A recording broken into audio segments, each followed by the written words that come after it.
વલ્લભના વાલા વૈષ્ણવો, જય જય શ્રી ગોકુલેશ. વૈષ્ણવ, ગયા અઠવાડિયે સત્સંગમાં છેલ્લે આપણે શ્રવણ કર્યું કે મહાપ્રભુજી અહો બળેશ્વર થઈ વિરાજ ક્ષેત્રમાં પધારે છે.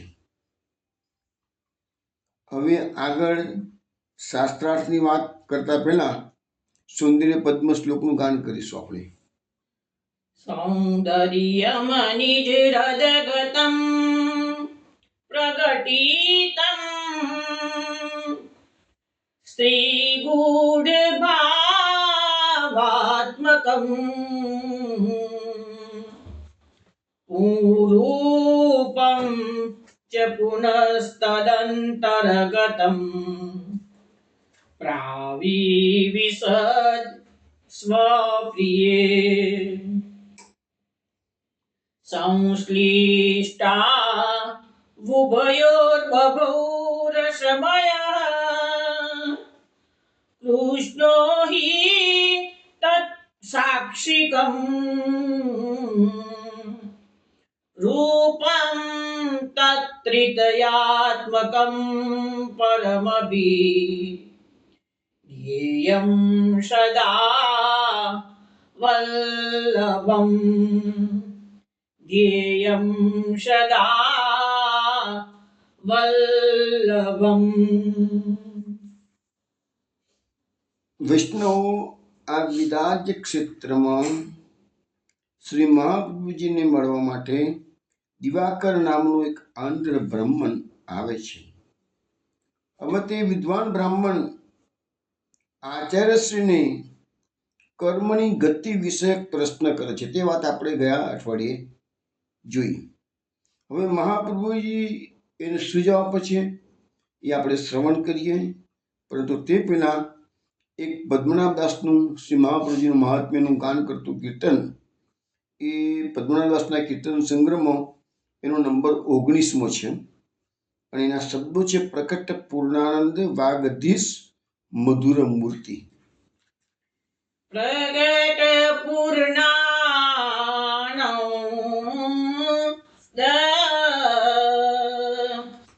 વાગધીશ મધુર મૂર્તિ. પ્રગટ પૂર્ણાનંદ વાગધીશ મધુર મૂર્તિ. સ્ફુરતિ બ્રજદેશ મધુરાસ ઉપદેશ. પ્રગટ પૂર્ણાનંદ વેણુ વૃંદા વન ગેહ મધ્ય ઉપસ્થિત નેહ વેહ. પ્રવેશ અમિત સંદેશં પ્રવેશ અમિત સંદેશં પ્રગટ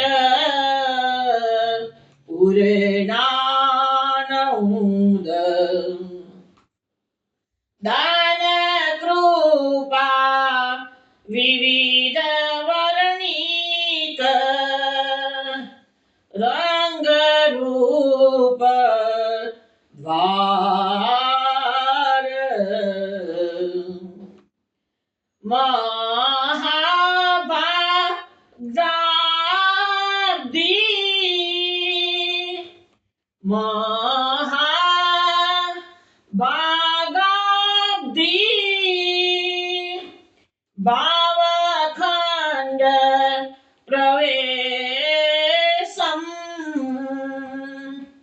પ્રગટ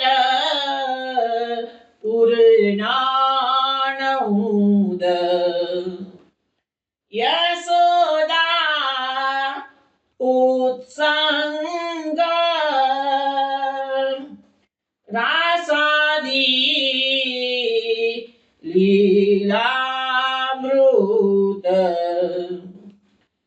તત્પાદ પ્રતાપ પદ્મનાભ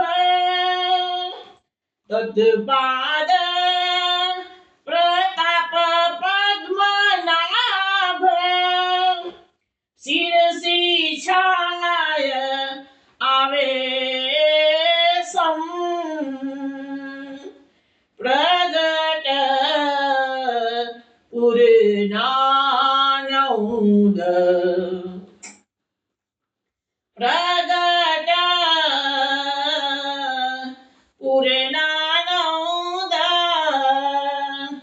વાગધીશ મધુર મૂર્તિ વાગધીશ મધુર મૂર્તિ.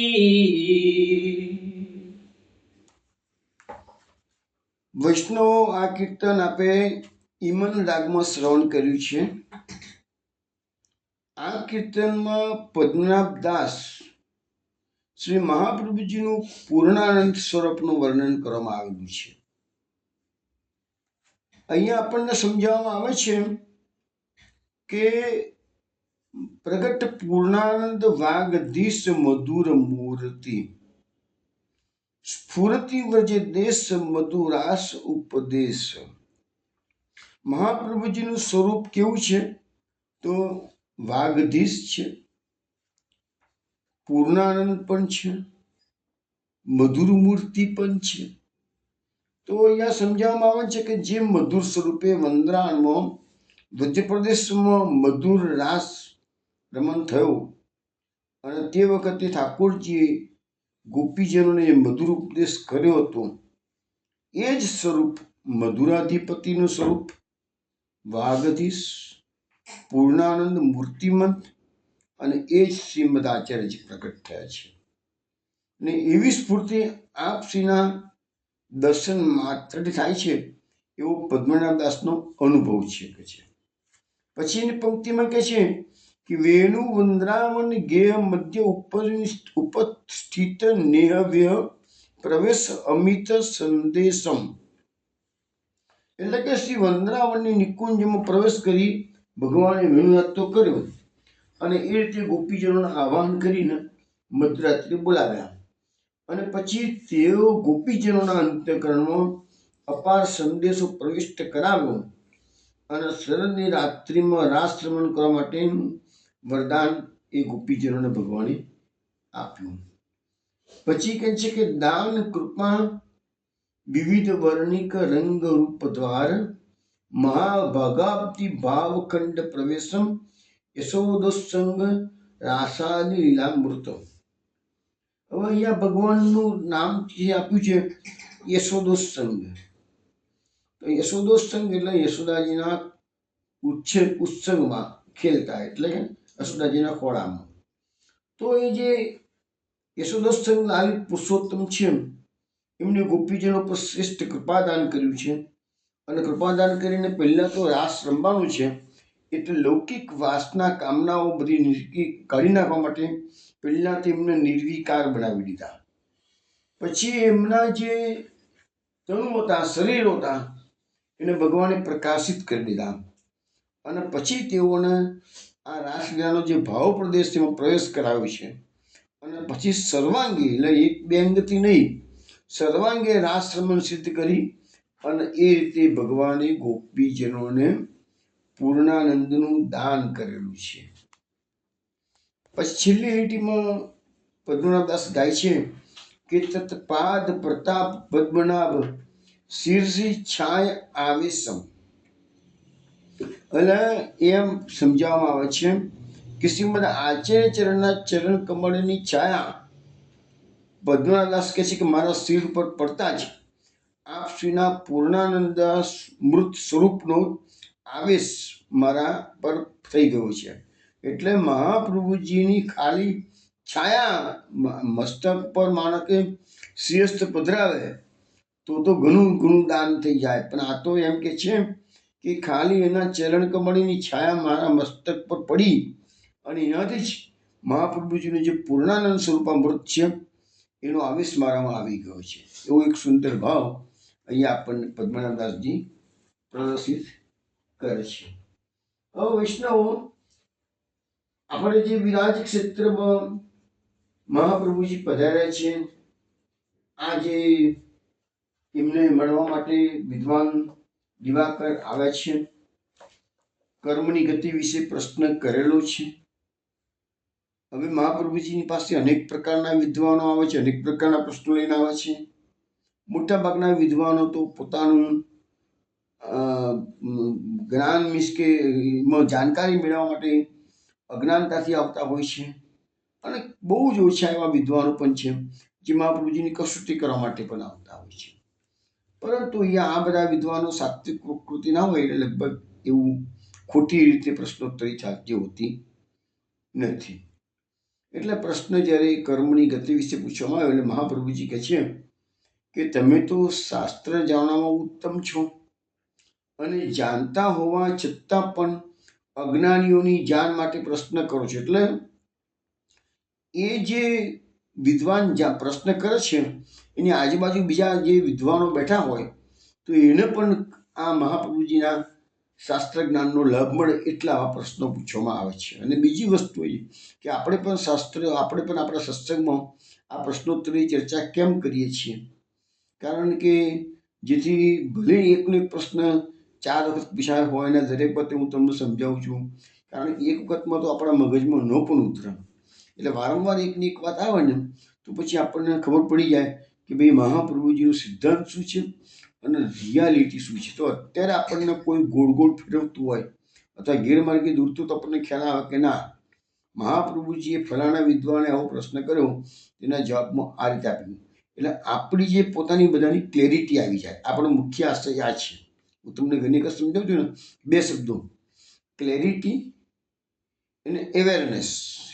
ક્લેરિટી એટલે શાસ્ત્ર જ્ઞાન, શાસ્ત્ર શું કહે છે એ આપણને સ્પષ્ટ આપણા ખ્યાલમાં હોવું જોઈએ. અને અવેરનેસ એટલે જાતની જાગૃતિ કે ભાઈ આ માનવ જીવન દુર્લભ છે, એની એક એક સેકન્ડ ક્ષણે ક્ષણ કિંમતી છે. એટલે મહાપ્રભુજીનો જે સિદ્ધાંત છે વૃથાલાપ ક્રિયા ધ્યાન સર્વથૈવ પરિત્યજિત, એ આપણે અમલમાં મૂકવાનું છે. વૃથાલાપ એટલે ખોટી વાતો, વૃથા ક્રિયા એટલે ખોટી કોઈ કર્મ કરતા હોય જેની ઇમ્પોર્ટન્સ ના હોય, અને વૃથા ધ્યાન એટલે ખોટા વિચારો. આનો સદંતર મહાપ્રભુજી કહે છે ત્યાગ કરો. તો શું કરવાનું? તો જે મિનિમમ દુનિયાદારીમાં આપણું ઇન્વોલ્વમેન્ટ જોઈએ એટલું જ કરવાનું. એ પણ જાણે કે કરવું પણ માટે બાકીનો બધો સમય કૃષ્ણનું કર્મ અને કૃષ્ણનું ગુણગાન, બસ. તો કૃષ્ણ સિવાયનું બધું વૃથા છે. તો એ તમારી જે અવેરનેસ આવી જોઈએ, જાગૃતિ આવી જોઈએ, એ ખૂબ જરૂરી. એક વખત તમારામાં આ વસ્તુ જો આવી ગઈ કે ના, માનવ જીવન ભગવાન આપ્યું છે, તમારે વેડફવું નથી, કંઈક કરીને જવું છે, તો માનજો કે તમારો બેડો પાર થઈ જશે. પછી કાપડ મનમાં ગયા તો બધા કહેતા રહે યાર શાસ્ત્ર તો લખ મહાપ્રભુજીએ કીધું યાર. હવે એમને ક્યાં ખબર હતી એવો કળિયુગ આવવાનો હતો? આપણને ખબર છે ને અત્યારે કેટલી તકલીફો પડતી હોય. આપણે આ બધા વિચારો છો કે નેગેટિવ વિચારો કરવા બેસીશું તો એની ધારી અસરો થશે નહીં. ચલો આપણે જોઈએ. હવે મહાપ્રભુજીએ કર્મની ગતિ બાબતમાં જે ઉપદેશ કર્યો છે એ આપણે સમજી લઈએ. મહાપ્રભુજી કહે છે કે વેદાભ્યાસ કરવાવાળા, અગ્નિહોત્ર પરાયણ, સત્કર્મ કરવાવાળા, કર્મનિષ્ઠને સત્યલોકની પ્રાપ્તિ થાય છે. એટલે જે કર્મયોગી, આપણે ગીતામાં પણ કર્મયોગ, જ્ઞાનયોગ અને ભક્તિયોગની વાતો ગીતામાં આવેલી છે, અને હું સમયના શ્લોકો તમને સમજાવતો રહ્યો છું. અહીંયા મહાપ્રભુજી કર્મનિષ્ઠની જે કર્મનિષ્ઠ એટલે કર્મયોગીઓ, એની ગતિમાં એવું કીધું છે મહાપ્રભુજી, સત્યલોકની પ્રાપ્તિ થાય છે. હવે આપણે ભાગવતના આધારે એક વખત પત્રાવલીમાં પણ આ વસ્તુ મેં મૂકેલી હતી અને આપણને સમજાવ્યું પણ ખરું કે આપણી પાસે બે પ્રકારની મુક્તિ છે, ક્રમ મુક્તિ અને સદ્યો મુક્તિ છે. જે સદ્યો મુક્તિ છે એ માત્ર ને માત્ર તમને ભક્તિ માર્ગમાં જોવા મળશે, અને કર્મ માર્ગ અને જ્ઞાન માર્ગ એમાં કર્મ મુક્તિ છે. બંનેના અલ્ટિમેટલી તમે ફ્લાઇટમાં જાઓ કે ટ્રેનમાં જાઓ કે બસમાં જાઓ, પહોંચવાનું તો જે ડેસ્ટિનેશન તો બધી જગ્યાએ એક જ છે. પણ ફ્લાઇટનો કેવું તમે બધા જાણો છો, ફ્લાઇટ, ટ્રેન અને બસની મુસાફરીમાં કેટલું પ્લસ માઇનસ છે બધું તમે જાણો છો. તો એવી રીતે આ કર્મ માર્ગ એ ક્રમ મુક્તિનો માર્ગ છે, જ્ઞાન માર્ગ ક્રમ મુક્તિનો માર્ગ છે. રસ્તા ભલે જુદા છે પણ ડેસ્ટિનેશન તો છેવટે કો તો મુક્તિ કો તો ભક્તિ, પ્રભુની પ્રાપ્તિ થાય, નહીં તો કો તો સાયુજ્ય પ્રાપ્તિ થઈ જાય. બે બધી એક વસ્તુ છે. તો એ સત્યલોકની પ્રાપ્તિ કરાવે છે. હવે લખે છે કે જતા આવતા ભૂલોકમાં પણ પાછું એને આવવું પડે છે. એટલે એ સત્યલોકમાં ગયા એટલે પાછું એવું નથી કે ગયા એટલે કામ થઈ ગયું છે. ના, ક્યારેક પાછું એને ભૂલોકમાં એટલે પાછા પૃથ્વીમાં આવવું પડે છે. પણ એક વસ્તુ છે કે પૃથ્વીલોકમાં એ લોકો આવ્યા તો એનો જન્મ અહીંયા લખ્યું છે બ્રાહ્મણ હતા, પણ એકચ્યુઅલી ગીતાકાર એમ કહે છે કે ના, શુચિનામ શ્રીમતામ ગેહે યોગ વ્રસ્તો બીજા તે, એટલે કે એ લોકોને પૃથ્વી પર પાછો જન્મ લેવાનો વારો આવે તો ઉત્તમ કુળમાં એ લોકોનો જન્મ મળે છે કે છે. અને ઉત્તમ કુળમાં જન્મ લઈને પણ એ લોકો બધા સુખી થાય છે. જે સાધના, આરાધના, ભક્તિ અધૂરી રહી ગયેલી હોય એ પાછી આગળ વધે છે. એટલે વૈદિક કર્મ કરવાવાળાની ગતિ આ પ્રકારે છે કે છે. લખે છે કે કદાચ તે કર્મો છૂટી જાય તો પણ દુઃખ ભોગવીને પણ તેઓ સુખને પામે છે. એટલે કહેવાનો મતલબ એવો છે કે કર્મો તો બધાના કંઈ સારા જ હોય એવું નથી હોતું, થોડાક સારા પણ હોય, થોડાક કર્મ પણ ખરાબ પણ હોય. તો એવા લોકો જ્યારે સારા કર્મોના આધારે સ્વર્ગલોક વગેરેમાં ગયેલા હોય તો પૃથ્વી પર આવીને ભલે સાધના કે આરાધના ફરતે કરતા હોય તો પણ એને જે નેગેટિવ કર્મો કરેલા છે એનું પાપ તો એને ભોગવવું જ પડે. એટલે દુઃખ પણ થાય, પણ છેલ્લે તો એ બધા સુખી થતા હોય છે. કારણ કે દુઃખ તો ભોગવીને પણ એમની જે મનના જે વિચારો છે કે ડેસ્ટિનેશન પર પહોંચવાની જે તાળવેલ લાગેલી હોય છે એ નથી જતી. એટલે દુઃખ તો પડે, દુઃખ તો થાય, દુઃખ આવે, સંકટ આવે એટલે દુઃખ તો થાય જ દરેકને, પણ એમાંથી બહાર નીકળી જતા હોય છે અને ભક્તિ માર્ગમાં કે કર્મ માર્ગમાં કે જે માર્ગમાં હોય એ માર્ગમાં આગળ વધે છે. અમારા માટે એક વસ્તુ ભાગવતમાં એક જગ્યાએ લખેલું છે કે જે લોકો સ્વર્ગમાંથી દેવ યોનિમાંથી છૂટી અને પૃથ્વી પર માનવ યોનિમાં પાછું આવે છે તો એ લોકોના કેટલાક લક્ષણો ભાગવતમાં આપેલા છે. એ બધા સ્વર્ગમાંથી છૂટીને ભલે આવતા હોય તો પણ એની પાસે દૈવી સંપદા હોય છે. એ લોકોને ખબર નથી કે હું સ્વર્ગમાંથી પાછો આવ્યો છું કે જનલોક, તપલોક, મહરલોકમાંથી પાછો આવ્યો છું, એવું એને ખ્યાલ ના હોય. પણ આંતરિક રીતે પણ એ લોકોની જે વૃત્તિ છે એ ઈશ્વર પરાયણ જ રહેતી હોય છે. અને એમ થતું જ હોય છે કે તક મળે તો એવા લોકો ભલે કદાચ દુનિયામાં ફસાઈ ગયેલા હોય પણ ક્યાંક કોઈ ભગવતીનો સંગ મળી જાય, કોઈ મહાત્માનો સંગ મળી જાય, કોઈ સારો સત્સંગ મળી જાય તો ક્લિક થઈ જાય અને પાછા સાધનામાં લાગી જાય. આવા ઘણા કિસ્સા જો. એટલે એવા લોકો દૈવી સંપદા લઈને જન્મતા હોય છે. બીજું ગીતામાં લખેલું છે કે ક્ષીણે પુણ્ય મૃત્યુ લોકમ વિસંતિ ગતાગતમ કામ કામા લભંતે.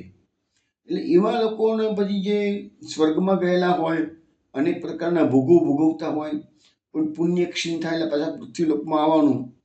અને પછી ગતાગતમ કામ કામા લભંતે એટલે શું છે કે કામનાઓ મેઇન વસ્તુ શું, આપણે બધા આજે આ સિદ્ધાંતની ચર્ચા આપણે કરીશું એમાં એક વસ્તુ તો આવશે જ કે આપણી જે કર્મ વાસનાઓ છે, કર્મ કરવાની જે વૃત્તિ છે એ જ આપણને જન્મ મરણના ચક્કરમાં વારંવાર નાખ્યા કરે છે. તમે શરીરથી કે ઇન્દ્રિયથી કર્મ કરો એ નહીં, તમે મનથી કરેલું કર્મ પણ બંધન કરતા થઈ પડે છે. એટલે લખ્યું છે ગતાગતમ કામ કામા લભંતે, એટલે જવાનું આવવાનું, કામનાઓ કરી, કામના ભોગવી, બીજી કામનાઓ કરી, કામનાઓ ભોગવી કામનામાંથી છૂટ્યા, જવાનું સ્વર્ગમાં, પૃથ્વી પર આવવાનું. આ ગતાગતમ, આવવાનું જવાનું, આવવાનું જવાનું, આ સાયકલ ચાલ્યા જ કરે છે. ક્યાં સુધી ચાલ્યા કરે છે? તો જ્યારે તમે અંતિમ ધ્યેય આઈધર મુક્તિ, આઈધર ગોલોકધામની પ્રાપ્તિ, કૃષ્ણની પ્રાપ્તિ નથી થતી, ત્યાં સુધી ગતાગતમ કામ કામાલભંતે ચાલ્યા જ કરવાનું છે. એટલે આ આપણે એક સામાન્ય વાત કરવામાં આવી હતી. હવે જ્ઞાનીની વાત મહાપ્રભુજી કરે છે. તો જ્ઞાની જે છે ને એ વર્ણાશ્રમને અનુસરીને સંસ્કાર વિભૂષિત થઈ કર્મ માર્ગનો અધિકારી થઈ નિષ્કામ ચિત્તવાળો અને કામ્ય કર્મથી રહિત પાપ કર્મથી વિમુખ નિત્ય નૈમિત્તિક કર્મ કરે છે. તે યજ્ઞોપવિત દીક્ષા ધારણ કરે છે. વેદ વેદાંગમાં નિષ્ણાત થઈ ત્રણેય પૂર્વાશ્રમોના ધર્મો પાડી તેમાંથી પસાર થઈ સંસારમાં આસક્તિ છોડી દઈ પોતાના ગુરુ પાસેથી સંન્યાસ લઈ જ્ઞાન પ્રાપ્તિ કરે છે. હવે આ જે જ્ઞાન પ્રાપ્તિની વાત આવે છે, કયું જ્ઞાન? આત્મજ્ઞાન છે. આ દુનિયાનું આપણે જે વિજ્ઞાન છે એ નહીં. સાયન્સે ગમે તેટલી શોધો કરી હોય પણ એ બધી ભૌતિક ક્ષેત્ર છે. જ્યારે અહીંયા જે વાત આવે છે એ આધ્યાત્મિક ક્ષેત્રના જ્ઞાનની વાત આવે છે. એટલે કર્મ માર્ગી કરતાં અહીંયા આપણને એવું બતાવવામાં આવ્યું છે કે કર્મ માર્ગી કરતાં જ્ઞાન માર્ગી થોડો શ્રેષ્ઠ કહેવાય, અને જ્ઞાન માર્ગી કરતાં ભક્તિ માર્ગી વધારે શ્રેષ્ઠ છે. એ મહાપ્રભુજી આપણને સમજાવશે કેવી રીતે. તો એવી રીતે એ ગુરુજનો પાસેથી સંન્યાસ દીક્ષા છે લઈ લે છે અને જ્ઞાન પ્રાપ્તિ કરે છે. પરંતુ મહાપ્રભુજી આપણો સંન્યાસ નિર્ણય ગ્રંથ છે એમાં તો એમને આપણને ના પાડી દીધેલી છે. તો એ બાબતમાં આપણે વિચારવા જેવું રહેતું નથી, કારણ કે અત્યારે સંન્યાસીને તો ઘણા જ કષ્ટો ભોગવવા પડે છે, અને એ રીતે જે સંન્યાસના જે આચાર ધર્મો છે એ ફોલો કરવાનું પણ અત્યારે બહુ અઘરું છે. એટલે સંન્યાસ માટે નિર્ણયમાં જે સંન્યાસી માટે ગ્રંથ બનાવ્યો હતો એમાં મહાપ્રભુજી આપણને ના જ પાડી દીધી છે કે આપણા માટે તો મેન જે છે ભક્તિવર્ધિની ગ્રંથમાં જે બતાવ્યું છે એ ગ્રહે સ્થિત્વા સ્વધર્મતઃ. તો અહીંયા એ જે જ્ઞાનીઓ છે એને લખ્યું છે કે શુક્લ ગતિથી બ્રહ્મલોકમાં જાય છે અને ઘણા દિવસો ત્યારે છે, અને પછી બ્રહ્માનીની મુક્તિ સાથે એ જ્ઞાનીઓની મુક્તિ થાય છે. એટલે એ બી અલ્ટિમેટલી કર્મ મુક્તિ થઈ ગઈ. એને સ્લોલી આગળ વધવાનું છે, અને આ પ્રમાણે જ્ઞાનીની ગતિ થઈ જાય છે. પછી એ લખ્યું છે કે ક્યારેક એવું બી બને કે ઈશ્વરની કે ગુરુની કૃપા થઈ ગયા તો એ વહેલો પણ મુક્ત થઈ જાય. એટલે બ્રહ્માની સાથે એની મુક્તિ થાય એના બદલે વહેલો પણ મુક્ત થઈ શકે છે, એમ વાત કરવામાં આવે છે. અમે લખ્યું છે કે જે વેદ માર્ગમાં તત્પર રહી વેદમાં કયા પ્રમાણે દેવલોકમાં પ્રવેશ કરે છે તે દેવની સાથે મુક્ત થાય છે. એટલે શું છે કે જે સ્વર્ગલોકની ઉપરના ભાગમાં મહરલોક, જનલોક, તપલોક, સત્યલોક બધા લોક આવેલા છે. અને મેં પત્રાવલીમાં પણ આ વસ્તુ એક જ બતાવેલી છે કે કોણ મહરલોકમાં જાય, કોણ જનલોકમાં જાય, કોણ તપલોકમાં જાય. તો આપણા જે અમુક તપસ્વીઓ હોય છે એ બધા જતા હોય, મોટા મોટા ઋષિ મુનિઓ છે, સનત કુમારો છે, એ બધાની ગતિ ચોગાડી એ બધા લોકોમાં છે કે છે. અને એ લોકોમાંથી જ્યારે એની મુક્તિ થાય એ દેવોની, ત્યારે તો ગયેલા જીવાત્માની પણ મુક્તિ થાય છે કે છે. અને પણ જે લોકો વેદ માર્ગમાં હોય છતાં પણ વેદ માર્ગના નિયમોથી ભ્રષ્ટ રહિત થઈ ગયેલા હોય તો ભ્રષ્ટ થઈ જાય છે. એટલે આ બધા માર્ગો જે છે કર્મ માર્ગ અને જ્ઞાન માર્ગ એમાં ભ્રષ્ટ થવાની પણ શક્યતા લાગે. જો સંન્યાસી બની ગયો, હવે એના જે નિયમો છે એનું એ પાલન ન કરે તો એમાંથી ચ્યુત થઈ જાય છે, ભ્રષ્ટ થઈ જાય છે, પતન થઈ જાય છે. અને એટલા માટે તો મહાપ્રભુજી આપણને સમજાવ્યું છે માર્ગો એમ સ્વમાર્ગાણમ ઉત્તમ પરિકીર્તિત, કે અમારો માર્ગ છે એટલે ભક્તિ માર્ગ છે એ સર્વ માર્ગોમાં શ્રેષ્ઠ છે. કારણ આ માર્ગમાં પતનની કોઈ શક્યતા જ નથી. ભક્તિ માર્ગમાં ટાઈમ બિંગ તમારું કદાચ તકલીફ ઊભી પણ થઈ જાય, પણ અલ્ટિમેટલી ભગવાનની આ માર્ગ કેવો છે? ભગવાનની કૃપાનો માર્ગ છે. એ ભગવાન પોતાના ભક્તને પતન સુધી જવાના દે. એ વાત પણ આપણે થોડી વાર જોઈશું. હવે મહાપ્રભુજી આગળ કહે છે કે જે કેવળ આગમ માર્ગનો અધિકારી નથી, એટલે કે વેદ માર્ગનો અધિકારી નથી, પરંતુ આજે આપણા વેદ આપણે લોકો બધા છીએ અત્યારે જન્મ લઈને આવ્યા છે કળિયુગમાં, બરાબર છે. આપણામાંથી કોઈને વેદનો એક શ્લોકો નહીં આવડતો હોય, કારણ કે વેદ માર્ગનું અનુસરણ કરવું તો અઘરું છે, પણ સમજવું પણ અઘરું છે. તો જેને ઈશ્વરમાં મહાત્મ્ય, એટલે મહાપ્રભુ શું કહે છે કે જ્યારે જે માણસો વેદ માર્ગના અધિકારી નથી એને ભગવાનમાં મહાત્મ્ય જ્ઞાનપૂર્વક પ્રેમરૂપ ભક્તિ સંપાદન કરી છે, તે ભગવાનના અનુગ્રહથી સદ્યો મુક્તિને પ્રાપ્ત કરે છે. એટલે ભક્તિ માર્ગનો મોટામાં મોટો ફાયદો એ છે સદ્યો મુક્તિ. પેલી ક્રમ મુક્તિ તો આ સદ્યો મુક્તિ શીખે છે. હવે આપણે અહીંયા 4 વસ્તુ જોઈ વૈષ્ણવો. કર્મ માર્ગ જોયો, જ્ઞાન માર્ગ જોયો, ભક્તિ માર્ગ જોયો, અને ચોથી વસ્તુ અહીંયા એમ કહેવામાં આવે છે, મહાપ્રભુજી કીધું છે કે હરિના એ વિનિર્મુક્તા તે મગ્ન ભવસાગર. જે જીવો પ્રભુએ તરછોડી દીધા છે એ તો સંસાર સાગરમાં ડૂબ્યા છે, અને એવા જીવોને તો એ ડ્રિંક એન્ડ બી મેરી, ખાઓ પીઓ મોજ મજા કરો, કાલે કોની ડિસ્ટ્રી છે, આજે જે લહેર કરીએ ખરી, એવી વિચારધારા એ લોકો પાસે હોય છે. એટલે એ લોકો નથી કર્મ માર્ગી, નથી જ્ઞાન માર્ગી, નથી ભક્તિ માર્ગી. હવે કર્મ માર્ગ, જ્ઞાન માર્ગ અને ભક્તિ માર્ગમાં પણ એવા કેટલાય લોકો હશે કે જે મિશ્રાઓ, થોડો કર્મ માર્ગ અનુસરતા હોય, થોડો જ્ઞાન માર્ગ અનુસરતા હોય, થોડો ભક્તિ માર્ગ અનુસરતા હોય. એટલે એ લોકોને શું છે કે અટવાઈ જતા હોય. પહેલાંના જેવું થાય, ઘડીમાં કોઈ વિમાનમાં બેસશે, પછી ઘડીમાં ટ્રેનમાં બેસશે, પછી ઘડીમાં પાછા બસમાં બેસશે, એકને એક એનું વ્હીકલ પકડી ના રાખે, તો કેવી રીતે એને અટવાઈ જાય કે નથી અટવાતું? તો એવી રીતે અહીંયા જ્યારે આ 3 માર્ગો મુખ્ય પ્રભુની પ્રાપ્તિના 3 માર્ગો છે. અચ્છા, બીજી વસ્તુ, એવું નથી ભક્તિ માર્ગ એટલે એક જ માર્ગ નથી. ભક્તિ માર્ગમાં તમે જુઓ ને, આપણા વૈષ્ણવ સંપ્રદાયો કેટલા બધા છે. વૈષ્ણવ સંપ્રદાયમાં પુષ્ટિ માર્ગ પકડી છે, તો પુષ્ટિ માર્ગમાં પણ કેટલા બધા ફાટા છે. હવે દરેક જણનો સેવા પ્રકાર પણ અલગ બતાવવામાં આવતો હોય છે. અમારા ઘરની આ પ્રણાલિકા છે, બીજાના ઘરની આ પ્રણાલિકા છે, એ બધું આપણે જાણીએ છીએ કે નથી જાણતા? તો એ બધા ફોટા આટલા બધા પડવાનું કારણ શું છે? કોઈ માર્ગ ખોટો નથી, બધા સાચા છે. આ તો હિન્દુ સનાતન ધર્મની વાત થઈ. તો સનાતન ધર્મ સિવાય બીજા બધા કેટલા, મુસ્લિમ ધર્મ, ક્રિશ્ચિયન ધર્મ, પારસી ધર્મ, બધા કેટલા બધા ધર્મો છે. બધા કોઈ ખોટું નથી, બધા સાચા. પરંતુ એમને જે એમના ગુરુદેવોએ બતાવેલું હોય, જે મહાપુરુષો થઈ ગયા હોય, એ પ્રકારે એમને કરવાનું. હવે મહાપ્રભુજી તત્વાર્થ નિબંધની અંદર શાસ્ત્રાર્થ પ્રકરણમાં એક શ્લોક લખ્યો છે કે સ્વાધિકારાનુસારેણ માર્ગસ્ત્રૈધા ફલાય અધુના હિ અધિકારાસ્તુ સર્વમ એવ ગતા કલો કૃષ્ણશ્ચેત શિવ્યતે ભક્ત્યા કનિષ્ઠસ્ય ફલાય. એમ કહેવા માંગે છે પોતપોતાના અધિકાર અનુસાર 3 પ્રકારના માર્ગ, જ્ઞાન, કર્મ અને ભક્તિ ફળ આપનાર થાય છે. પણ આ કળિયુગમાં સર્વ અધિકાર જતા રહ્યા છે, તેથી તે અનુસાર ઈષ્ટ ફળ મળતું નથી. પરંતુ જો શ્રી કૃષ્ણની સેવા કરવામાં આવે તો કળિયુગમાં પણ તેને ઈષ્ટ ફળની પ્રાપ્તિ થાય. એટલે મહાપ્રભુજી કહે છે કે આ બીજા બધા માર્ગો કરતાં આ કૃષ્ણ સેવાનો માર્ગ છે એ જ સર્વોત્તમ માર્ગ છે, ને તમને અવશ્ય ઈષ્ટ ફળની પ્રાપ્તિ કરાવી દેશે. હવે જે જ્ઞાન માર્ગની થોડી વાર પહેલા આપણે વાત થઈ, એમાં મહાપ્રભુજી કહે છે કે સંસારમાં અનાસક્તિ વગર જ્ઞાનની પ્રાપ્તિ શક્ય નથી.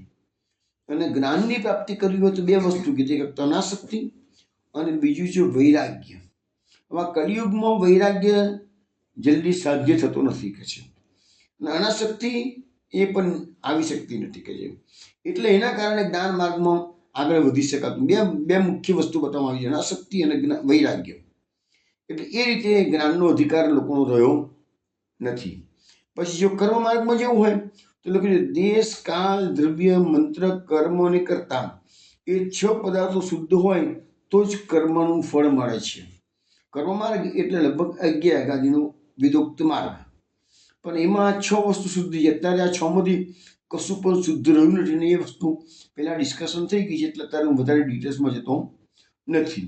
એટલે એના કારણે પણ આ કળિયુગમાં આ પદાર્થો શુદ્ધ નથી, એ કારણથી પણ કર્મમાં પણ આપણો અધિકાર હવે રહ્યો નથી. હવે રહ્યો કયો માર્ગ? તો બી રહ્યો માર્ગ ત્રીજો, ભક્તિનો માર્ગ. એટલે આ કળિયુગમાં ખાલી ભક્તિ માર્ગ જ એવો માર્ગ છે એ ફળ આપી શકે છે. કારણ કે એમાં આ બધું જે શુદ્ધિની પણ જરૂર નથી રહેતી, અનાસક્તિ વૈરાગ્ય કષ્ટાની જરૂર નથી. તો ભક્તિ માર્ગમાં શું જરૂર છે? એકમાત્ર પ્રેમ. પ્રીતમ પ્રીતિ તે પૈયે. હવે શ્રીમદ ભાગવતના 11મા સ્કંદના 20મા અધ્યાયમાં શ્રી કૃષ્ણ ભગવાન ઉદ્ધવજીને જે ઉપદેશ કરે છે એમાં એમ કે છે કે હે ઉદ્ધવ, જે વ્યક્તિ ન તો અત્યંત વિરક્ત છે અને ન તો અત્યંત આસક્ત છે તથા કોઈ પૂર્વજન્મના શુભ કર્મોથી સૌભાગ્યવશ મારી લીલા કથાઓમાં જેમની શ્રદ્ધા પૂર્ણ થઈ ગઈ છે તેઓ તો ભક્તિયોગના અધિકારી છે. અને આવી વ્યક્તિઓને ભક્તિયોગ જલ્દી સિદ્ધ થઈ જાય છે. એટલે જોયું કે અહીંયા ભગવાન ઉદ્ધવજી સમજાવે છે કે ભક્તિયોગના અધિકારી કોણ? તો સંસારમાંથી વિરક્તિ કરવાની, પણ પૂરેપૂરા વિરક્ત નથી, કારણ કે સંસારમાં રહે છે એટલે છોકરા છીએ માયા મમતા તો થોડી લપટાવવાની જ છે. તો એવા લોકોનો આપણને ગીતા ભાગવત સમજાવે છે કે સંપૂર્ણ વિરક્તિ ના હોય તો બી વાંધો નથી, અને અત્યંત આસક્તિ પણ. એટલે ભક્તિ માર્ગની પૂરેપૂરી આસક્તિના અધકચરો જીવ છે. નથી સંસારમાં પૂરી વિરક્તિ આવતી અને ભક્તિ માર્ગની કે ભગવાનની પૂરી આસક્તિ પણ નથી, પણ વચ્ચેનો જીવ છે. પણ એવા લોકોને પણ ભગવદ માર્ગના અનુભવી અને ભગવદ માર્ગના અધિકારી બતાવવામાં આવેલા છે. હવે મહાપ્રભુજીના સિદ્ધાંત પ્રમાણે આપણે જોવા જઈએ તો મહાપ્રભુજી નિરોધ લક્ષણમાં આપણને સમજાવ્યું છે કે ભગવદ ધર્મ સામર્થ્યાત વિરાગો વિશેષ. એટલે તમે ભક્તિ માર્ગનું અનુસરણ કરશો અને તમારી સંસારની અંદર વૈરાગ્ય નથી આવતો તો પણ મહાપ્રભુજી કહે છે વૈષ્ણવ તું ચિંતા ના કરીશ, આ ભગવદ ધર્મનું આચરણ તું કરીશ તો એના સામર્થ્યથી તારો વિષયોમાં વૈરાગ્ય આવી જશે. અને જે સંન્યાસની ગ્રંથ છે એમાં પણ મહાપ્રભુજીએ સમજાવેલું છે કે વિષયાક્રાંત દેહાનામ નાવેશ સર્વદા હરે.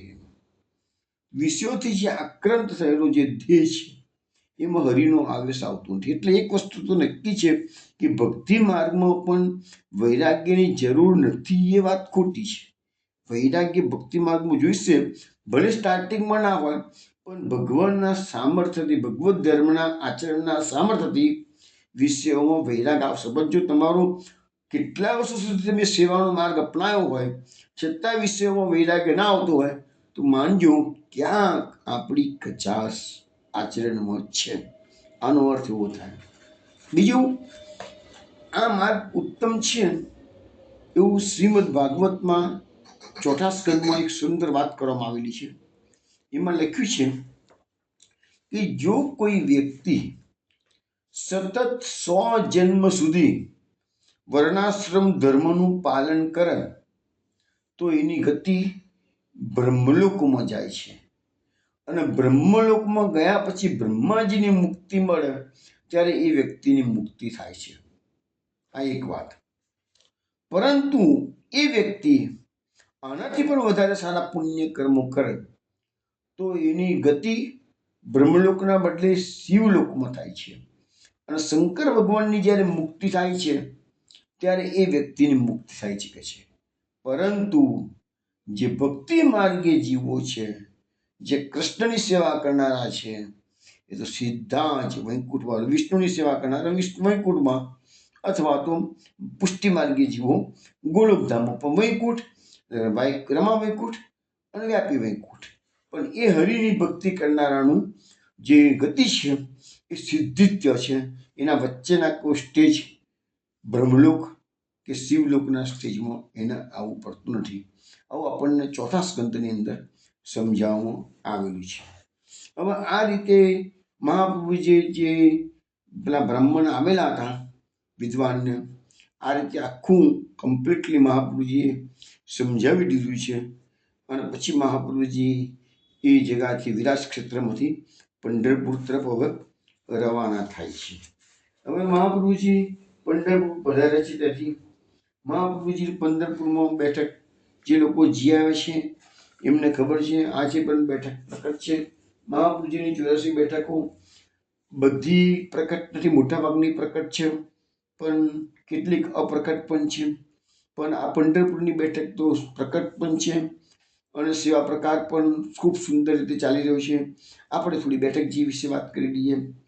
તો લખે છે કે ભીમરથી નદીના કિનારે ચંદ્રભાગા દક્ષિણ ભારતનું પ્રસિદ્ધ વૈષ્ણવ તીર્થ પંઢરપુર આવેલું છે. અને ભીમરથી ભીમા નદીની ચંદ્રભાગા નદીની શાખા છે. ભીમરથી જે છે ને એ ભીમા નદી છે ને એ ચંદ્રભાગા નદીની શાખા જ કહેવાય છે, એટલે ભીમરથી પણ કહે છે એને. તે પવિત્ર નદીના કિનારે પંઢરપુરમાં ભક્તવત્સલ ભગવાન વિઠ્ઠલનાથજી વિરાજે છે. હવે આ વિઠ્ઠલનાથજીને લોકો પ્રેમથી વિઠોબા પણ કહે છે, કોઈ પંઢરીનાથ પણ કહે છે. ભગવાનના તો અનેક નામો હોય છે કે અને ત્યાં આગળ તમે જાઓ તો તમને સવળ મળશે વિઠ્ઠલ વિઠ્ઠલ વિઠ્ઠલા હરિઓમ વિઠ્ઠલા. એ તમને જો બીજા લોકો પંઢરપુર ગયા છે એને આ બધું બહુ કોમન છે. પછી ત્યાંનો જે સંપ્રદાય છે ને એ વૈષ્ણવ સંપ્રદાય છે, પરંતુ એને વારકરી સંપ્રદાય કહેવામાં આવે છે. અને એ લોકોનો મંત્ર છે રામકૃષ્ણ હરિ જય જય રામકૃષ્ણ હરિ. એ બી તમે ત્યાં આગળ પંઢરપુરમાં જાઓ તો રામકૃષ્ણ હરિનો જય ઘોષ તમને રામને કૃષ્ણ હરિ ત્રણને એ લોકો યાદ કરે છે. રામકૃષ્ણ હરિ જય જય રામકૃષ્ણ હરિ એ પણ તમને ખૂબ સાંભળવા ત્યાં મળે. હવે આ વિઠ્ઠલનાથજીના દર્શન કરવા માટે શ્રી આચાર્ય ચરણે ભીમરથી નદીના સામા કિનારે, હવે જે લોકો ગયા છે એને ખબર હશે જ કે વચ્ચે આ ચંદ્રભાગા નદી છે.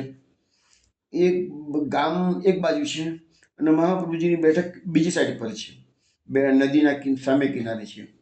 એટલે નાવથી કો તો અવર જવર થઈ શકે, અથવા તો લોંગ બહુ મોટો રસ્તો પડે છે 7-8 કિલોમીટરનો, તો કાપીને પણ બાય 4 વ્હીલરમાં જઈ શકાય છે. પણ મહાપ્રભુજીની બેઠક આજે પણ ગામની બહાર એકાંત રમણીય પ્રદેશમાં જ છે. આજે પણ મહાપ્રભુજીએ ત્યાં કામ કર્યું, સ્નાન સંધ્યા સેવા વગેરે પ્રાર્થના કર્મો સંપન્ન કર્યા અને પછી એમના જે શિષ્ય સમુદાય ત્યાં હતો, સેવક વર્ગ, એમાં નારાયણદાસ કાયસ્થ શ્રી મહાપ્રભુજીની સાથે હતા એ વખતે. હવે આપણા નારાયણદાસ કાયસ્થ વિશે હજુ દિવસ વાત આવી નથી. આવતીકાલે બનશે તો આજે, નહીં તો આવતીકાલે તો ચોક્કસ તમને નારાયણદાસ કાયસ્થ મહાપ્રભુજીની શરણે કેવી રીતે આવ્યા એ ઘટના આપણે વર્ણન કરીશું. અત્યાર સુધી આપણે જે મહાપ્રભુજીની કથા ચરિત્ર શ્રવણ કર્યું છે એમાં મહાપ્રભુજીના આટલા બધા સેવકોમાંથી હજુ સુધી તો ખાલી 2 સેવકો શરણે આવ્યા છે, દામોદરદાસ હરસાણી અને કૃષ્ણાસ મેઘન. હવે જેમ જેમ મહાપ્રભુજીની યાત્રા આગળ વધે છે એમ તો શરણે તો મહાપ્રભુજીના અનેક સેવકો આવ્યા છે અત્યાર સુધીમાં પણ, પરંતુ આપણે જ 84 વૈષ્ણવ છીએ એમાં અત્યાર સુધી 2 જ આવ્યા છે. હવે ધીરે ધીરે આવતીકાલે કે આજે નારાયણદાસ કાયસ્થ કેવી રીતે શરણે આવે છે એ પ્રસંગ આપણે લઈશું. પણ અહીંયા આ પંઢરપુરમાં આવ્યા પછી નારાયણદાસ કાયસ્થ શ્રી મહાપ્રભુજીની સાથે તેમને વિનંતી કરી કે કૃપાનાથ શ્રી વિઠ્ઠલનાથજીના પધારવાની કથા અમને કહો. આ પંઢરીનાથ આ પંઢરપુરમાં પધાર્યા કેવી રીતે એની કથા અમને કહો કે છે. તો મહાપ્રભુજી આજ્ઞા કરી કે તમે આ ચરિત્ર અહીંનું જે પંઢરપુરનું છે એ સાંભળો. તો કે આ ગામમાં પૂર્વમાં પ્રાચીન સમયમાં એક બ્રાહ્મણ કુટુંબ રહેતું હતું. એમને એકનો એક પુત્ર હતો, એનું નામ હતું પાંડુરંગ. અને બ્રાહ્મણનો પુત્ર હોવા છતાં એ છોકરો બ્રાહ્મણ ધર્મનું પાલન કરતો હતો નહીં અને યુવાનીના તોરમાં એ ભ્રષ્ટ માર્ગે ચાલ્યો ગયેલો હતો કે છે. માતા પિતાને પણ એ ઘણું દુઃખ આપતો હતો અને ખરાબ સોબતે લટે ચડી ગયેલો હતો. હવે એક વખત એવું બન્યું કે આ પંઢરપુરના જે બધા ધાર્મિક વૃત્તિના લોકો હતા એનો સંઘ કાશીની યાત્રા કરવા નીકળ્યો. તમને ખબર છે એ જમાનામાં લોકો એકલ દુક્કલ યાત્રા કોઈ કરતું નહોતું, સંઘમાં જતા, કારણ કે જંગલનો માર્ગ લૂંટાઈ લેવાનો ભય રહે, માર્ગ ભૂલી જવાનો, ભૂલા પડવાનો પણ ભય રહે, એટલે એવી રીતે સંઘમાં જ લોકો બધા યાત્રા કરતા. હવે એ યુવાનને ખબર પડી ગઈ કે અમારા ગામમાંથી સંઘ યાત્રા કરવા જવાનું છે, પણ એટલે એને થયું કે હું પણ યાત્રા કરવા જાઉં. પણ એની દાણત ખરાબ હતી કે યાત્રાના બહાને આ લોકોની જોડે જવું અને ઘોર જંગલમાં બધા બેધ્યાન હોય તે વખતે જે બી લૂંટફાટ થાય એ કરીને જતા રહેવાનું.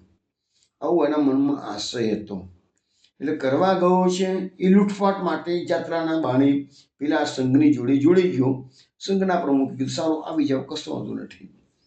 હવે થોડી દૂર ગયા છે જંગલમાં. એને તો દાનત ખરાબ જ હતી એટલે એ તો એના વિતરણમાં તો ગમે તેમ કરીને લૂંટફાટ કરી દઈએ. પરંતુ બન્યું કે ભગવાનની કેવી કૃપા થાય છે તમે સમજવાનો પ્રયત્ન કરજો. કે થોડાક સમય પછી એ અચાનક જ આડો ફંટાઈ ગયો હશે અને રસ્તામાં ભૂલો પડી ગયો. સંઘ તો આગળ નીકળી ગયો, બધા સંઘવાળા સાથે હતા, નાજુદો પડી ગયેલો હતો. હવે રસ્તો શોધવા ઘણો પ્રયત્ન કરો સંઘની જોડે, પણ એ આડા રસ્તે ચડી ગયેલો એટલે એને એ સંઘનો ભેટો થયો નહીં. અને અચાનક જ રાત પડી ગયેલી અને ગાઢ જંગલમાં એકલો પડી ગયો. એટલો રાત પડી ગયેલી કે એમ થયું કે હવે હું સવાર ઉઠીને રસ્તો શોધીશ. રાત્રે અંધારામાં તો કોઈ ઝાડ નીચે એ સૂઈ ગયો. હવે અડધી રાત થઈ છે ગાઢ જંગલમાં, અને ત્યાં જોયું તો હિંસક પશુઓનો ત્રાડ પડતા અવાજો આવવા મળ્યા. એટલે એની ઊંઘ ઉડી ગઈ. એને થયું કે સારું બધા હિંસક પશુઓ તો બહુ જ લાગે છે કે છે કોઈ આવશે મારો શિકાર કરી જશે કે છે. પણ ચંદ્રની આછી આછી ચાંદનીનો જોડો આવતું હતું એટલે ઊભો થઈ ગયો સફાળો. ચારે બાજુ નજર કરે છે શું કરું શું કરું. પણ ત્યાં તો એને જોયું તો બે સ્વરૂપવાન સ્ત્રીઓ 16 શણગાર સજી, માથે સોનાના કળશમાં જળ ભરી ગજગતિએ ધીમી ચાલે ચાલી રહી છે કે છે. એને થયું યુવાન વિચારે છે આવું ભર જંગલ મધ્યરાત્રિ નિર્જન રણમાં આ બે સુંદર સ્ત્રીઓ વળી કોણ, ક્યાંથી આવી છે, ક્યાં જઈ રહી છે. એટલે ઊભો થયો, બંને સ્ત્રીઓની પાસે આવે છે અને ધીરેને પૂછ્યું દેવીઓ આપ કોણ છો, ક્યાં જાઓ છો. આવા ઘોર જંગલમાં હું તો ગભરાઈ ગયો છું, તો તમે તો સ્ત્રી છો, તમને બીક લાગતી નથી કે છે. એટલે બંને સ્ત્રીઓમાંથી ઊભી રહી ગઈ. માટે કળશ હતા એ લોકોના. બંને સ્ત્રીઓમાંથી મોટી સ્ત્રીએ કીધું બેટા હું ગંગા છું, આ મારી સાથે જે છે ને એ મારી બેન યમુના છે કે છે. અમે બંને ગંગા અને યમુના નદીના આધિદૈવિક સ્વરૂપો છીએ. અમારા મસ્તક પર જે સુવર્ણ કળશ તમે જુઓ છો ને એમાં અમે ગંગાજળ અને જમુનાજળ લઈને જઈએ છીએ. પેલા કહ્યું તમે અત્યારે ગંગાજળ જમુનાજળ લઈને ક્યાં જાઓ છો કે છે. બેટા અહીંયા નજીકમાં પંઢરપુર નામનું ગામ છે કે છે, અને ત્યાં એક બ્રાહ્મણ રહે છે કે છે. એ બ્રાહ્મણે આખી જિંદગી એના માતા પિતાની ખૂબ ભક્તિભાવથી સેવા કરી છે કે છે. હવે એના માતા પિતા વૃદ્ધ થઈ ગયા, અશક્ત બન્યા. એ બ્રાહ્મણ એના માતા પિતાની સેવામાં એટલો બધો લાગેલો રહે છે કે ઘર છોડીને પણ બહાર નીકળતો નથી કે છે. આ ગામમાંથી સંઘ જાત્રા જવા નીકળ્યો તો બધાએ કીધું કે આખી જિંદગી તે માતા પિતાની સેવા કરેલી છે કે છે, તો ચાલ હવે તને એનું ફળ જાત્રામાં મળશે કે છે, તો માં ચાલ. તો યુવાને ના પાડી દીધી કે ના મારા માતા પિતાને છોડીને હું તીર્થયાત્રાનું ઉત્તમ માનતો નથી, એટલે મારે તીર્થયાત્રા કરવા જેવું નથી. તો અમે બંને દેવીઓ એના ઘેર જઈ અને એના ગંગાના જમનામાં ભલે આવી શકતો નથી તો અમે એને સામે ચાલીને એને સ્નાન કરાવીશું અને અમે પવિત્ર થઈ જઈશું. ભગવત આજ્ઞા એવી થયેલી છે કે છે. પાંડુરંગે પેલા યુવાને પૂછ્યું તો શું માતા પિતાની સેવા કરવાનું આટલું બધું ફળ છે, તમે પગે ચાલીને સામે ચાલીને આટલે દૂરથી એ યુવાનને સ્નાન કરાવવા જશો. તો ગંગા માતાએ કીધું હા બેટા સાંભળ, માતા એ ગંગા સમાન તીર્થ છે, પિતા એ પુષ્કર સમાન તીર્થ છે, ગુરુ એ કેદાર સમાન તીર્થ છે. પણ આ ત્રણેયમાં માતા એ સર્વોત્તમ તીર્થરૂપ છે. એમ કહીને ગંગાજી અને જમુનાજી અંતર્ધાન થઈ ગયા. એટલે એને આખું ભગવાને એની આંખો ખોલવા માટે જ આ કૌતુક કર્યું હતું. હવે પાંડુરંગ જે છોકરો હતો યુવાન, એના હૃદય ચક્ષુ ખુલી ગયા. એ વિચાર કરવા લાગ્યા અરે રે હું કેવો મૂર્ખ કે મારા માતા પિતાને કાયમ હું દુઃખ આપું છું, અને એમની સેવા કરવાના બદલે એના દુઃખમાં વધારો કરતો રહ્યો છું. અને હું મૂર્ખ એમ માનતો હતો કે આ દુનિયામાં ભગવાન જેવું કશું છે નહીં કે છે, અને મનુષ્યએ જે મન ફાવે એવું આચરણ કરવું જોઈએ કે છે. તો ભગવાને આજે મારી આંખો ખોલી નાખી છે કે છે. હું તો તીર્થયાત્રાના બહાને આ લોકો જોડે જોડાઈ ગયો હતો, પરંતુ મારે તો તીર્થયાત્રા કરવી હતી જ નહીં, મારે તો લૂંટફાટ જ કરવી હતી કે છે. પણ ચલો, ભગવાને મારી આંખો ખોલી નાખી, મારા પર કૃપા કરી, મને પાપીને આ બંને દેવદેવીઓના દર્શન કરાવ્યા. તેમના દર્શનથી મારા અજ્ઞાનના પડર દૂર થઈ ગયા. સાથે જ એ દેવદેવીઓ અદૃશ્ય થઈ ગયા છે. પણ એને હવે ખ્યાલ આવ્યો, આનો અર્થ એવો થયો કે મનુષ્ય ગમે તેટલા કર્મો કરે, પરંતુ ભગવાન કે દેવદેવીઓ બધું બારીકાઈથી નિરીક્ષણ કરે છે. એટલે કોઈ માણસ એમ માનતા હોય કે મેં ખોટું કામ કર્યું છે, કોણ જોવા ગયું છે, દુનિયામાં કોઈને ખબર શું પડી શકે છે. પણ અહીંયા બતાવવામાં આવે છે કે ના, દરેકે દરેક વસ્તુ જે દેવના અધિકારમાં આવતું હોય છે એ દેવ એનું નોટ કરે છે.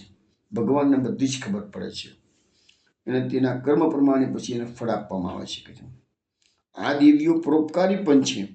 એમ ન હોય તો આટલે દૂરથી સોનાના કળશ માથે ઊંચો કરી અને પેલા યુવાનની જે સેવા કરે છે મા બાપની, એને સ્નાન કરવા માટે શુક્રા એ દેવદેવીઓ જાય કે છે.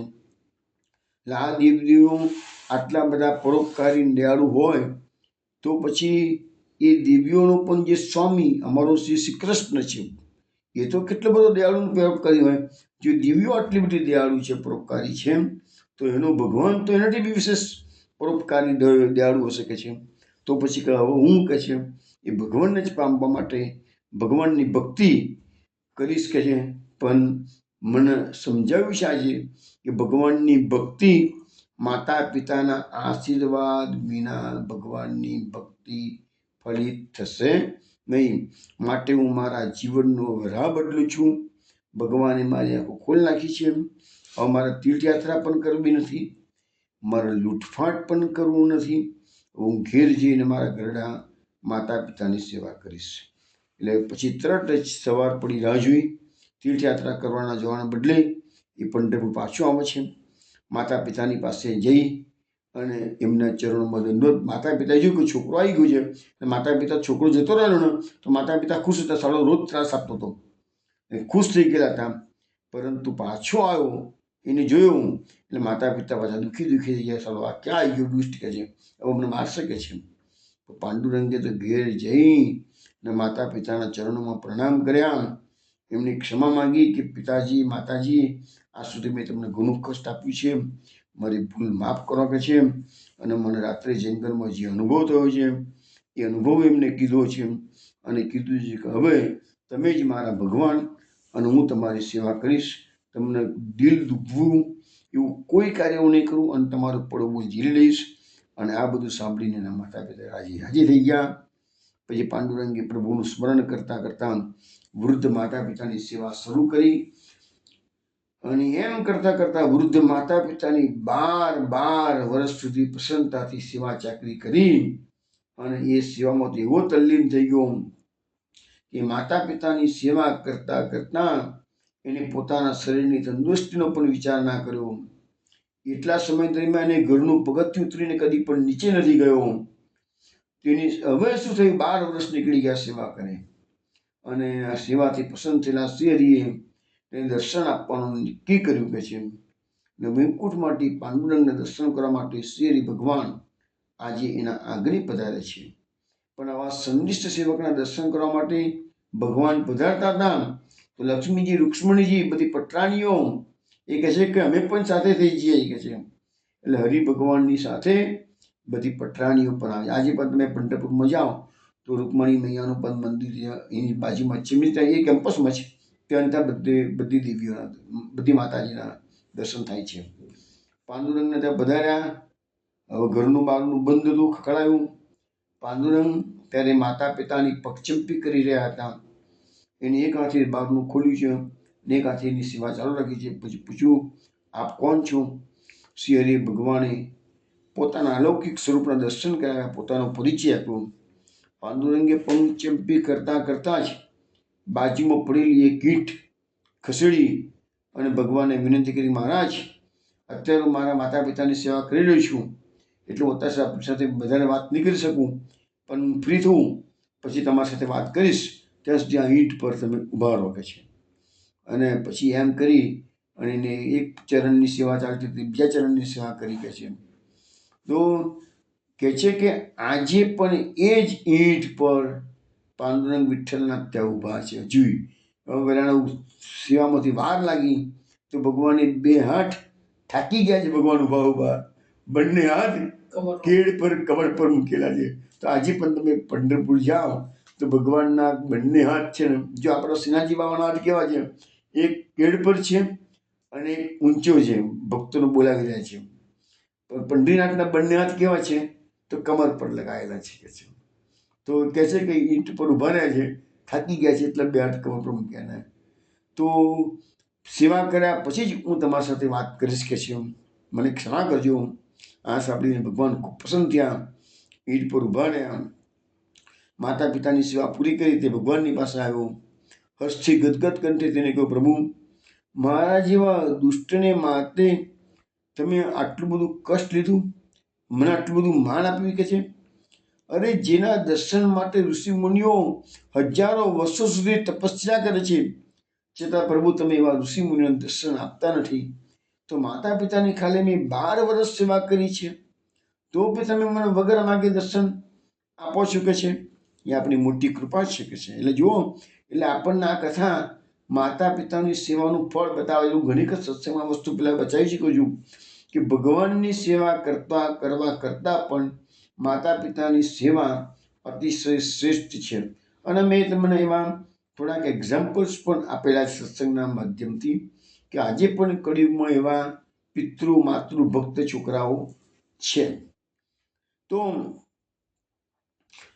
શ્રી હરિએ કીધું કે જે મનુષ્ય જગતમાં તેને કરવા લાયક કાર્યો કરતા કરતા મારામાં ચિત્ત રાખી મારી ભક્તિ કરે છે, તે ભક્ત મને ઘણો પ્રિય છે, તે મારી કૃપાને પાત્ર બને છે. પણ આવા મનુષ્યમાં પણ મારી પ્રસન્નતા વધે તે માટે જે કાર્ય કરે છે તે વિશેષ કૃપાને પાત્ર છે. દરેક પુત્ર કે પુત્રી તેના માતા પિતાના અંશરૂપ છે, માટે જે પુત્ર કે પુત્રી તેના માતા પિતાની સેવા કરતા નથી તે મારાથી વિમુખ થાય છે. અને જે માતા પિતાનું સેવન ન કરી શકે, તેમની સાથેનો સંબંધ ન રાખી શકે, તેમને સ્નેહ ન કરી શકે, તે મને કેમ કરીને સ્નેહ કરી શકે છે? તેઓ મારી ભક્તિ કરવાના અધિકારી નથી. એટલે જે માતા પિતાની ભક્તિ કરતો નથી એ ભગવાન એની ભક્તિ સ્વીકારતા નથી. એવું સ્પષ્ટ અહીંયા ઉલ્લેખ કરવામાં આવ્યો છે. મેં થોડા વખત પહેલા તમને એક જૈન મુનિની વાત મેં કરી હશે, કદાચ વાત નીકળી એટલે હું તમને કહી દઉં કે અત્યારે મને નામ નથી આવતું જૈન મુનિનું, પણ એને પુસ્તક લખ્યું છે, લખી રાખજો આરસની તકતી પર. એ પુસ્તક લગભગ 3 લાખ ઉપર એની નકલો અત્યાર સુધી વેચી ગઈ છે. જબરજસ્ત એને આખા પુસ્તકમાં એક જ વસ્તુ બતાવવામાં આવી છે કે માતા પિતાની સેવાથી વધીને કશું દુનિયામાં નથી. જૈન મુનિ છે, પણ એને આવા સરસ સરસ પુસ્તકો લખેલા છે, ઘણા પુસ્તકો લખેલા છે. પણ આ પુસ્તક મેં વાંચેલું પણ છે કે એમાં એક પ્રસંગ આ લખેલો છે. એ પ્રસંગ મેં કહ્યું કે નહીં મને યાદ નથી સત્સંગમાં, છતાં આજે હું તમને ફરીથી કહી દઉં છું. એ લખે છે કે જે માતા એના ગર્ભમાં બાળકને 9 મહિના ધારણ કરે છે તો કષ્ટ વેઠે છે કે નથી વેઠતી, પછી એ બાળકનો જન્મ થાય છે. તો એ માતા તમે મોટા થયા પછી ભૂલી જાઓ છો, ઘરડા ઘરમાં મૂકો છો, અનેક પ્રકારના ત્રાસ આપો છો. તો તમે કોઈ દિવસ એ ગુણ યાદ કર્યો માતા પિતાનો? એ કહે છે, એ મુનિ લખે છે કે તમે 1 કિલોનો પથ્થર માતા 9 મહિના ઘર ધારણ કરે છે, તમે 9 કલાક હાથમાં ઉભા રહીને પકડીને ઉભા તો રહો કે છે. જુઓ તો ખરા, ખાલી 1 જ કિલોનો પથ્થર 9 કલાક સુધી હાથમાં ધારણ કરીને ઉભા રહો કે છે. તમે જુઓ તમારે શું કેટલું કષ્ટ પડે છે. તો જો 9 દિવસ તમે 9 કલાક ધારણ નથી કરી શકતા, તો એ માતા 9 મહિના પેટમાં ધારણ કરે છે, તો માતાને કષ્ટ નહીં પડતું હોય? તો તમે એવા નગું ના થયો કે એવા માતા પિતાને પછી વૃદ્ધાશ્રમમાં મૂક્યા હોય છે, કષ્ટ પડે. હવે બહુ સુંદર, આ તો મને 1-2 વાતો યાદ છે તમને કહું છું. હવે એક IAS અધિકારી હતા, રિટાયર થઈ ગયેલા હતા. રિટાયર થયા પછી કોઈક એમના સંબંધી છે એને આ પુસ્તક વાંચવા આપ્યું, લખી રાખજો આરસની તકતી પર. એ અધિકારી રાત્રે ફ્રી થયા એટલે વાંચવા બેઠા, નિવૃત્ત થઈ ગયેલા હતા અને વાંચવા બેઠા. પણ એ પુસ્તક વાંચવામાં એક ભાઈને સાહેબને એવો રસ પડી ગયો કે સવારે 3 વાગ્યા સુધી જાગી આખું પુસ્તક વાંચી દીધું. હવે એ ભાઈના જીવનમાં એવી ઘટના બનેલી, છેલ્લા 35 વર્ષથી એમને એમના પિતાજી સાથે વાત પણ નથી કરી. એક જ ગામમાં પિતાજી નાના ભાઈના ઘેર રહેતા હતા. મોટો ભાઈ આઈએસ અધિકારી છે, નાના ભાઈના ઘરમાં પિતાજી રહે છે. પિતાજી સાથે સંબંધ તોડી નાખ્યો આ અધિકારીએ અને 35 વર્ષ સુધી એને પિતા સાથે વાત નથી કરી, મોં નથી જોયું પિતાનું. પણ આ પુસ્તક વાંચ્યા પછી એને રડતા રડતા પુસ્તક વાંચ્યું. પછી એને પોતાની જાત પર ઘૃણા થઈ, તિરસ્કાર થયો કે સારું હું આવો નાલાયક, મેં મારા પિતાશ્રીનું આટલું દિલ દુભ્યું છે કે 35 વર્ષ થઈ ગયા, હું મારા પિતાને બોલવા નથી ગયો, મળવા નથી ગયો, ચરસપસ નથી કર્યા. હવે સવારે ક્યારે પડે અને ક્યારે મારા પિતાજીને માફી માંગ્યો એવું તારા નહીં લાગી. આ સત્ય ઘટના છે, આ કોઈ કપડ કલ્પિત વાતો નથી. સવાર પડે ક્યારે ને મારા નાના ભાઈના ઘેર જવું ક્યારે, પિતાની પાસે જઈને માફી માંગી આવું, પ્રભુ પિતાજી મેં બહુ મોટી ભૂલ કરી. એ ભાઈ સવારે વહેલા ઉઠ્યા, નાહી ધોઈ તૈયાર થયા, નાના ભાઈના ઘરે કીધું ફોન કરીને હું આવું છું, પિતાજીને કહેજો. પિતાજીને તો ઓહો 35 વર્ષે મારો દીકરો મને મળવા આવે છે. પેલો ગયો, પિતાશ્રીના ચરણોમાં મસ્તક મૂક્યું, દુષ્કે રડી પડ્યો, મને માફ કરો પિતાજી, એ બહુ મોટી ભૂલ કરી છે, હું તમારો ગુનેગાર છું. ખૂબ પસ્તાવો કર્યો, ખૂબ રડ્યો. પિતાજીનું પણ હૃદય ભરાયું. ચલો ગમે તેમ છોકરો છેલ્લે એને ભગવાને બુદ્ધિ તો મૂકી કે માતા પિતાથી મોટું તીર્થ કોઈ નથી કે છે. કલાક 2 કલાક પિતાજી સાથે બેઠો, અલગ અલગ વાતો કરી છે. પછી એને કીધું ચલો હું જઉં છું મારા ઘરે. અને પછી એ ભાઈ પોતાના ઘરે આવ્યા, નીકળ્યા. અહીં ઘરે આવ્યા અને અડધો કલાકમાં નાના ભાઈનો ફોન આવ્યો કે પિતાશ્રી મૃત્યુ પામ્યા છે કે છે. પિતાજીને એક સંતોષ થઈ ગયો કે મારો છોકરો મને આટલા વર્ષે દંડવત પ્રણામ કરી ગયો, માફી માંગી ગયો કે છે. હાશ થઈ ગઈ, ગમે તેમ હોય. પણ પિતાજીને હાર્ટ એટેક આવ્યો, પિતાજી મરી ગયા. પણ એક વખત એ પિતાજી એમને મરી ગયા હોત, ના છોકરાએ પછી આ આઈએસ અધિકારી પછી પુસ્તક વાંચ્યું હોત તો સાહેબ કોની પાસે માફી માંગવા જાય? આ તો કમસે કમ પિતાજી જીવતા હતા તો પિતાજીને મળતા પહેલા સંતોષ થયો કે મારો દીકરો પાછો મને આઈને મળી ગયો છે. તો કહેવાનો મતલબ કે આવા સારા પુસ્તકોનું વાંચન કરાવો તો આપણને ખ્યાલ આવે છે કે એને એવું એને ઘણા પુસ્તકો લખ્યા છે. બીજું પુસ્તક લખ્યું છે ઝેર જ્યારે નીતરી જાય છે, એવું પુસ્તક એને લખ્યું છે. એમાં સાસુ વહુના ઝઘડાનું એને વર્ણન કરેલું છે.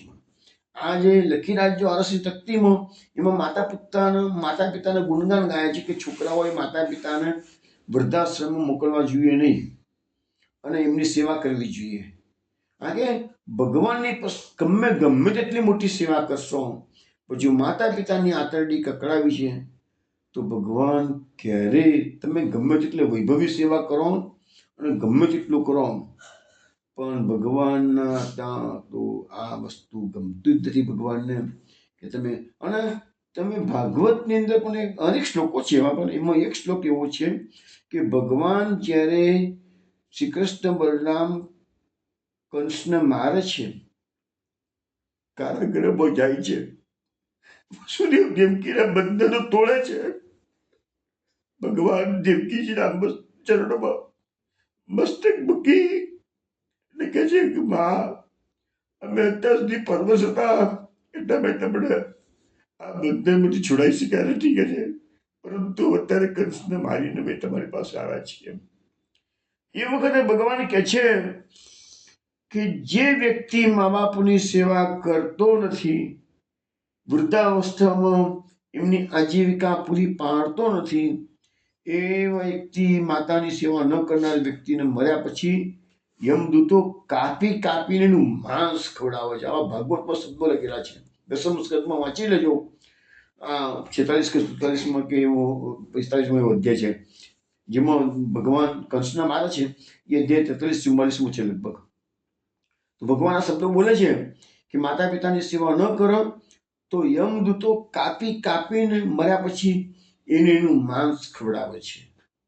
તો અને પછી તમે જો અધર્મ કરશો, શાસ્ત્રોની વાતોનો નહીં માનો, ગમે તો વેરફેર જીવન જીવશો, અત્યારે તો સારું લાગશે તમને, પણ મૃત્યુ પછી જ્યારે ખબર પડશે કે આ તો બધું ખોટું થઈ ગયું છે, પછી તમે બધા જશો ક્યાં?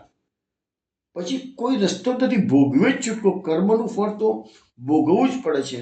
એટલે આ સત્સંગની જરૂર જે છે, સારા પુસ્તકો વાંચવાની જરૂર છે, સારા સંગ કરવાની જરૂર છે. એનું કારણ આ છે કે આપણે ભૂલ કરતા હોઈએ તો આપણને ખબર પડે કે નહીં, મારે આમ કરવું જોઈએ.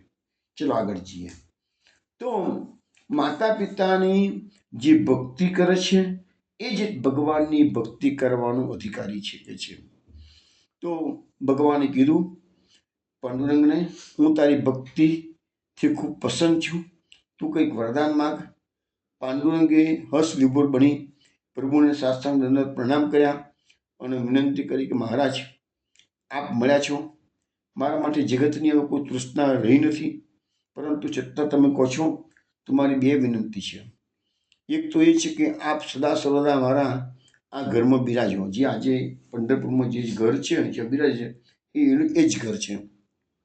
અને બીજું, આ ઘરમાં રહીને મારી ભક્તિ અંગીકાર કરો. મારા માતા પિતાની સેવાનું આટલું મહાન ફળ છે, તે વાત સદા જગતમાં પ્રસિદ્ધ રહે, એટલા માટે આપના નામ સાથે મારું નામ પણ આપ ધારણ કરો. એટલે કહેવાય છે શું, પાંડુરંગ શ્રી વિઠ્ઠલનાથ. એટલે વિઠ્ઠલ નથી, પાંડુરંગ શ્રી વિઠ્ઠલનાથ. એટલે ભગવાનનું નામ અને ભક્તનું નામ. ભગવાને ભક્તનું નામ પહેલા ધારણ કર્યું, પછી ભગવાનનું નામ પાંડુરંગ વિઠ્ઠલ. અને પટરાણીઓ સહિત શ્રી ભગવાન પાંડુરંગની આ વાત સહેમત થઈ ગયા છે.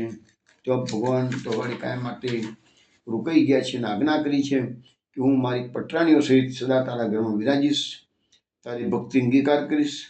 આજથી જગતમાં મારા નામમાં પહેલું નામ તારું રહેશે અને બીજું નામ મારું રહેશે. અને એ રીતે ભગવાન પાંડુરંગ શ્રી વિઠ્ઠલનાથના નામે જગતમાં પ્રસિદ્ધ થયા આપે છે. હવે શ્રી આચાર્યના મુખારવિંદથી પાંડુરંગ શ્રી વિઠ્ઠલનાથના પ્રાકટ્યની વાર્તા સાંભળી સૌ સેવકો પ્રસન્ન થઈ ગયા. પછી દામોદર હસાણીજી પૂછે છે, મહારાજ, શ્રી હરિ ભગવાને આ વિઠ્ઠલ નામ કેમ ધારણ કર્યું છે? હવે વૈષ્ણવ સમય થઈ ગયો છે, એટલે વિઠ્ઠલનાથનું નામ ભગવાનનું કેવી રીતે પડ્યું છે એ વાત હવે આવતીકાલે રાત્રે 8 વાગે આપણે મળીશું, ત્યારે શ્રવણ કરીશું. ત્યાં સુધી જય શ્રી ગોકુલેશ. જય શ્રી ગોકુલેશ. જય શ્રી ગોકુલેશ. જય શ્રી ગોકુલેશ.